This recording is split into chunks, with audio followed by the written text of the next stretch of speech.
कात्यायनाय विद्महे कन्याकुमारी धीमहि तन्नो दुर्गे प्रचोदयात्। मूर्तिरगस्यो ऋषियुवाच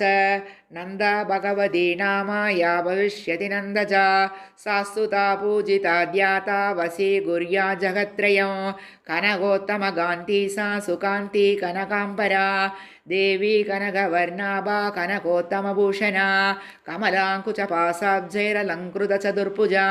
इन्दिरा कमला लक्ष्मी शास्त्री रुक्माम्बुजाशना या रक्ततन्दिका नाम देवी प्रोक्ता मया नख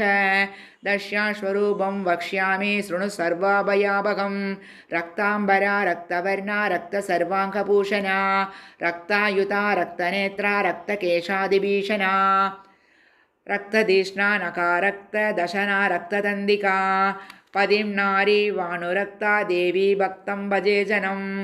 वसुदेव विशाला सा सुमेरु युगलस्तने दीर्घौ लम्बावधिस्थूलौ दावदीव मनोहरौ कर्कशावधिगान्तौ तौ सर्वानन्दभयोनिधि भक्तान् सम्भायये देवी सर्वकामदुतौ स्तनौ कट्कं पात्रं च मुसलं लाङ्कलं च बिभर्ति सा आख्याता रक्तचामुण्डा देवी योगीश्वरीति च अनया व्याप्तमखिलं जगत्स्थावरजङ्गमम् इमां यपूजयेद्भक्त्या सविप्याप्नोति चराचरम् अधीतेय इमं नित्यं रक्ततन्त्यावभुस्तवं तं सा परिचरेद्देवी पदिं प्रियमिवाङ्गना साकं परिनीलवर्णा नीलोद्बलविलोचना गम्भीरनाभिस्त्रिवलि विभूषितधनूतरी सुकर्कचसमोत्तुङ्ग वृद्धबीनगनस्तने मुष्टिं चिलीमुखापूर्णं कमलं कमलालया पुष्पपल्लवमूलादिपलाट्यं चाकसञ्चयं काम्यानन्दरशैर्युक्तं क्षुत्रुन्मृत्युभयावहं कार्मुकं च स्फुरत्कान्ति पिप्रति परमेश्वरी चाकं परि सदाक्षि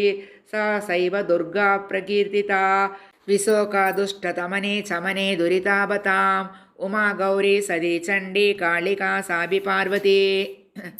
साकं परिं सुवन्द्यायन् जपन् सम्भुजयन्नमन् अक्षयमश्नुते शीघ्रमन्नबानामृतं बलं भीमा बीनीलवर्णा सा दंश्रादचन वासुरा विशाललोचना नारी वृद्धबीनभयोतरा चन्द्रहासं च डमरु बाणभद्रं च विप्रति एकवीरा कालरात्रि सैवोक्ता कामदास्तुता तेजोमण्डलदुर्दर्शा भ्रामरी चित्रगान्धिपृतो चित्रानुलेपना देवी चित्राभरणभूषिता चित्रप्रमरशङ्का च महामारीति कीयते इत्येता मूर्तयो देव्या व्याख्याता वसुतातिप जगन्मातुश्चण्डिकाया कीर्तिता कामधेनवः इदं रहस्यं परमं न वाष्यं यस्य कस्यचित् आख्यानं दिव्यमूर्तीनामधीष्व वहितस्वयं